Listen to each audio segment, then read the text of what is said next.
Sweet. So readers understand that illustrators create and change the mood using different techniques. So we've looked at how illustrators, they draw in certain patterns depending on the kind of person they are and what they like to do when they're drawing. We also know that when they draw, they don't just draw for fun. They're drawing that to match kind of what's going on in the story so we can add meaning to the story. So it may not be exactly what's happening in the story, but it will have some sort of relevance to what is going on in the story. Whatever the picture is, there's some sort of relevance, and it adds meaning. Maybe it helps you imagine the characters better. Maybe it sets the emotions for the character and the feeling that you're getting.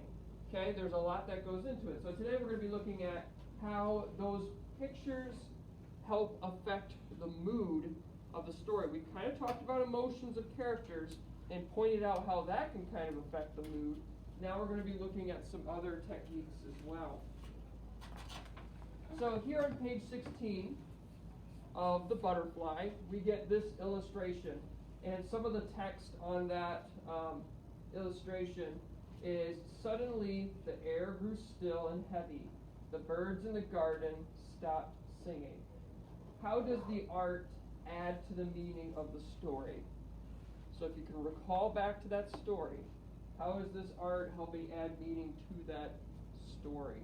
Amelia. Sort of like the reaction and the colors they use, and just like the drama they add to the picture. Okay, so yeah, those would be some of the techniques. How is this picture adding meaning to the story? Wesley? I don't think it's adding fear into this part because it kind of looks like one of the,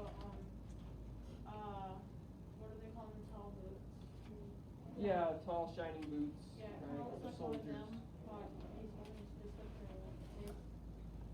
All right, so yeah, it's to create a fear feeling, right? Because see how the picture fits fairly well with what the text is saying. Suddenly the air grew still and heavy, and the birds in the garden stopped singing. That kind of gets you an eerie feeling, right? That starts to create a feeling of maybe there's dread, maybe there's fear. And then we have this picture here that's adding to it. How do we get that feeling of fear and dread and that sort of thing from the picture? How is that adding to it? Kylie?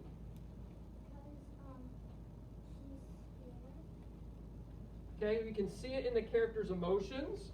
So this looks like an emotion of being scared. Yep. Is there anything else that also adds that feeling of fear and dread from the picture? Zoe?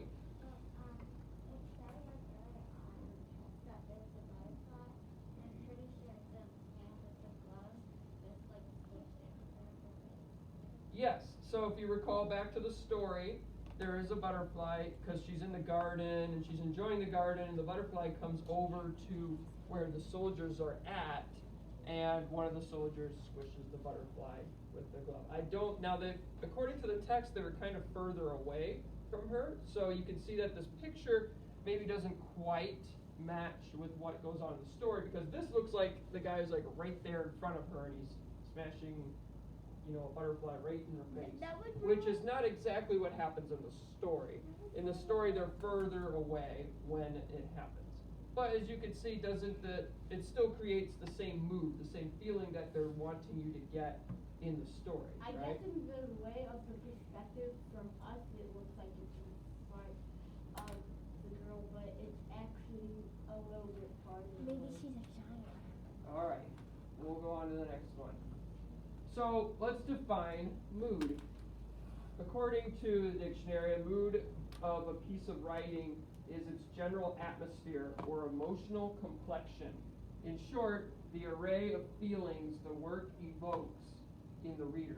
Every aspect of a piece of writing can influence its mood, from the setting and the imagery to the author's word choice and tone. We've talked about word choice and tone already.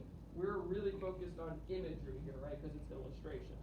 Illustrations create images.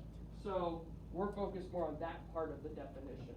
But in a different way of saying it, they're saying that the mood of a piece of writing is the atmosphere, the feeling that you're getting as you are reading the story, the emotions that you're feeling Okay, it is the variety, so instead of saying array, you could say it is the variety of feelings the work creates in the reader, or pushes into the reader. So if you don't know what evokes mean or array, that's other words you could substitute in for that definition, okay? So hopefully that helps you understand what a mood is a little bit. Remember, a mood is kind of like the feeling that you're getting. So if you stop and say, well, how do I feel about this story right now?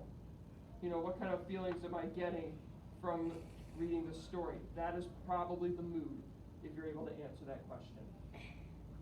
So, mood in illustrations. Illustrators think very carefully about their artistic choices and how they support and expand upon the writing. When an illustrator uses a certain color, size, or technique to create a feeling, they are creating a mood for the story. Now remember, support and expand upon the writing. So when it's expanding upon, that means that the picture may not necessarily fit exactly with what's going on in the story. Just like the butterfly illustration we just saw, right? The soldier actually wasn't right in her face crushing this butterfly. Did he crush the butterfly? Yes. But was it right in his face like the picture showed? No. But did it create the mood that matches what is going on in the story? Yes. So as you can see, it matches up in the feeling part. It doesn't always match up, though, in the detail part. All right? So it supports and expands. Expand, another way to think of it, is add to. It supports and adds to the writing. All right, we're going to keep going. So here is page 2122 of the butterfly. And here's what it says. Tears began to fill Sabrine's eyes and roll down her cheeks. I miss my home, Monique. My own bed, my own kitty, my own garden. The Nazis won't be here forever. Mama says they will lose this war, Monique reassured her. All right, so looking at this, what are some feelings of mood that you get from this? Marcos. Sad.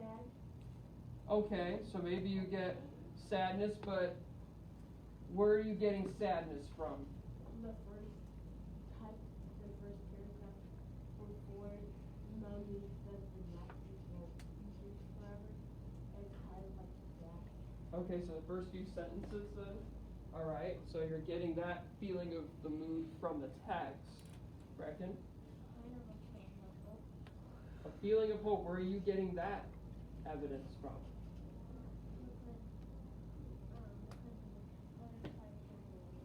So you see in the picture a butterfly flying away. All right, Kylie? I think it's about being free. Okay, about being free, and where are you getting that thought from? Because they're letting the butterfly free. Okay, so it kind of looks like she's letting the butterfly go, right? In the picture. All right, and then Zoe.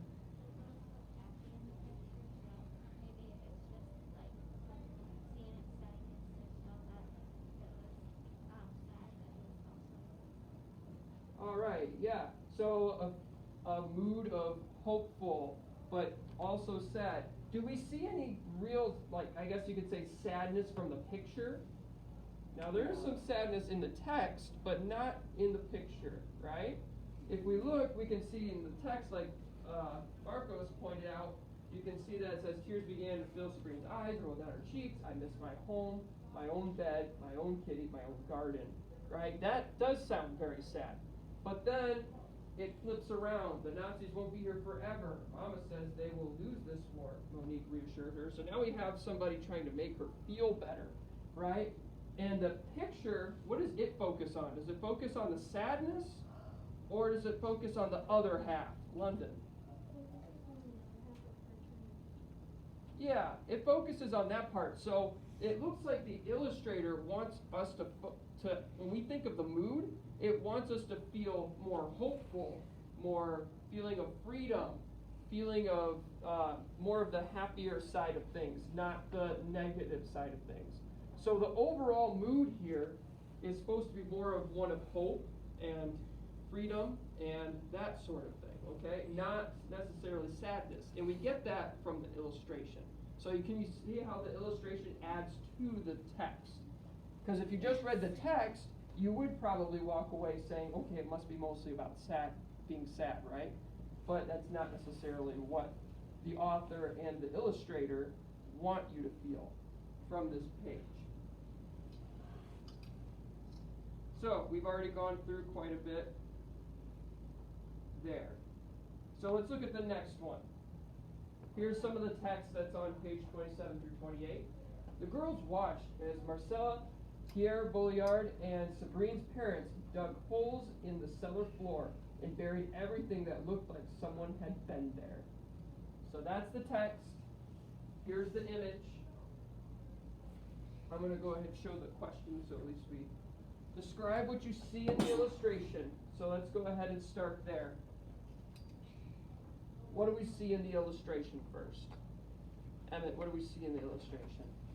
I see people rushing around up and down stairs and stuff. Exactly. We see a lot of people rushing around, even some stairs, coming up and down.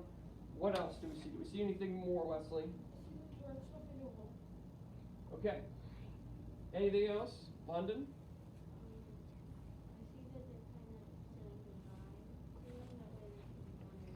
All right, so it looks like we have some goodbying going on. Marcos?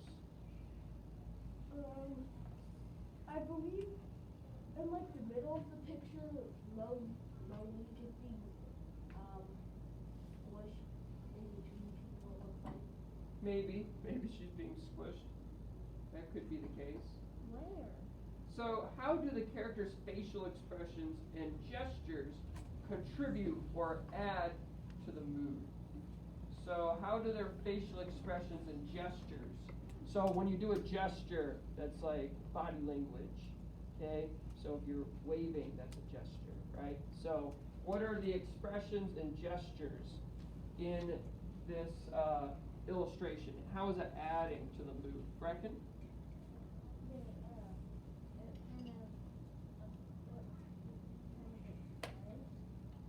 All right, so maybe some feelings of surprise. Probably right here is the one that looks the most surprised. Anything else, Daniel?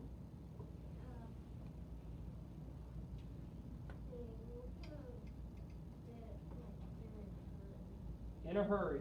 Yep, that's probably right too. Just from the gestures, right? A lot of people pointing. We got people, I don't even know what's going on here. She's going down like this, like with her arms flailing. I'm not exactly sure, but it kind of looks that way in that picture. Zoe? I'm not exactly sure what's happening with the mom here, but I can't remember. But it just kind of looks like she's just telling them goodbye in front of them. Yeah, it kind of looks that way. Maybe she's like almost directing them, like, you need to go this way, you know, and kind of It's sort of like pushed them out the door maybe. All right, so what is the mood then? So we've now described what's going on in the picture. We've looked at their facial expressions and gestures. What do you think is the overall mood here? Amelia? feeling of like being rushed and sort of like seriousness and sort of like fear at the same time. All right, I like that. Yeah, feeling rushed, very serious, and probably some fear too in there. That's a very good overall description of the mood in that illustration. So how is the illustration from 21 and 22 different from 27 and 28? The pages there. I will give you a quick showing. So this is 27, 28. This is 21, 22. So how are they different?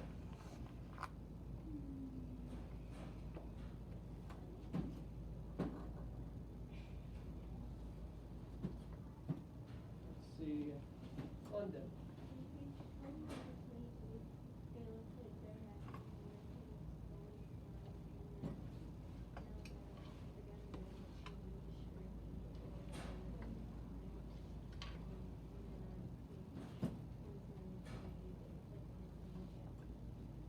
Yeah, so you can look at kind of the emotions of the character, happy-go-lucky, everything's going fine, and then things look very much the opposite in the other one.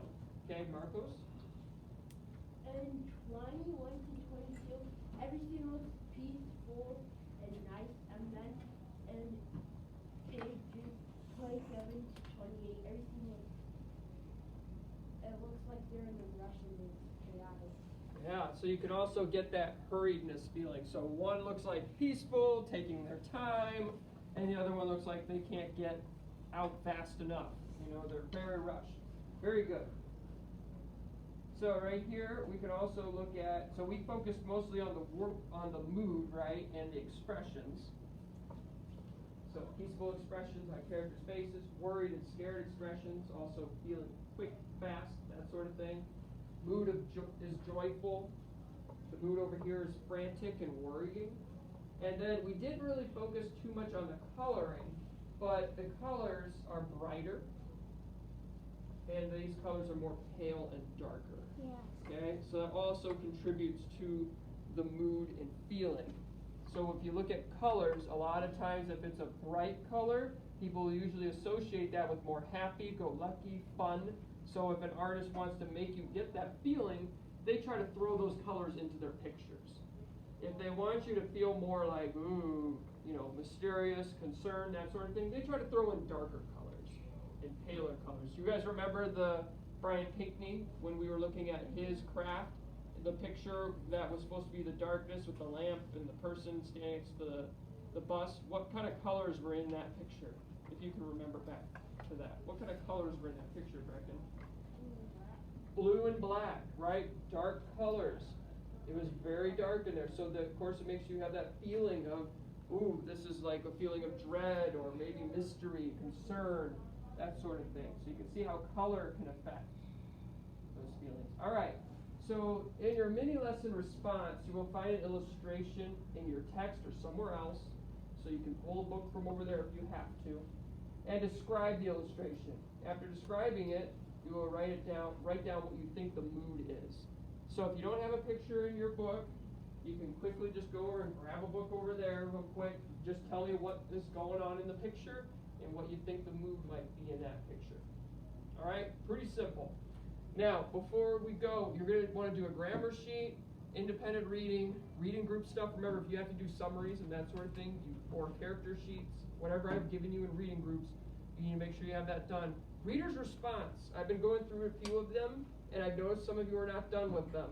If you are not done with your reader's response, please, please, please go get your notebook and get that done. One other thing. Thinking stems. I need to see thinking stems for reader's responses, not summaries. I don't want a summary of what you read. I want thinking stems. So I'm looking for those thinking stems at the beginning of the paragraphs when you're writing through them. So if you haven't got this done, please get this done so I can grade this. And then, of course, I'll add mini lesson response onto here as well. But that'll be pretty much everything. And then I don't anticipate everybody's going to have all of this done. So the likelihood of everyone being on Epic or anything like that in the last 15 minutes of reading, I don't see that being happening. But if you do get everything done, of course you may get on Epic at the very end, okay? Yes, Linda?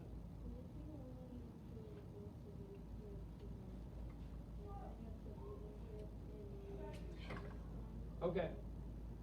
All right, then you will probably be one of the ones that will be on Epic later on, okay? But if you're one of the people who has pretty much all this stuff to do, I don't expect to see you on Epic later, okay? Kylie?